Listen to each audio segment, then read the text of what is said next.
తుల చిత్తా 3-4 పాదాలు, స్వాతి విశాఖ 1-2-3 పాదాలు. ఈ మాసం ఈ రాశి వారికి యోగదాయకమే. ఆర్థికంగా బాగుంటుంది. ప్రణాళికలు వేసుకుంటారు. అంచనాలు ఫలిస్తాయి. పెట్టుబడులపై దృష్టి పెడతారు. గృహంలో సందడి వాతావరణం నెలకొంటుంది.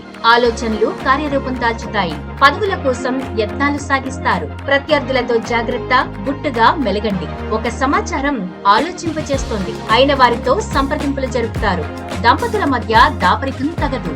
పత్రాలు అందుకుంటారు. ప్రభుత్వ కార్యాలయాల్లో పనులు సానుకూలమవుతాయి. వ్యాపారాల్లో ఒడిదుడుకులను అధిగమిస్తారు. చిన్న వ్యాపారాలు ఊపందుకుంటాయి. ఉద్యోగస్తులకు ఒత్తిడి, పనిభారం. ఉపాధ్యాయుల కష్టం ఫలిస్తుంది. ఉపాధి పథకాలు చేపడతారు. ఆస్తి వివాదాలు పరిష్కార దిశగా సాగుతాయి. 12 రాశుల వారి పూర్తి రాశి ఫలాల వివరాల కోసం స్కైలైన్ కవరేజ్ లో రాశి ఫలాలు వీడియోను చూడండి.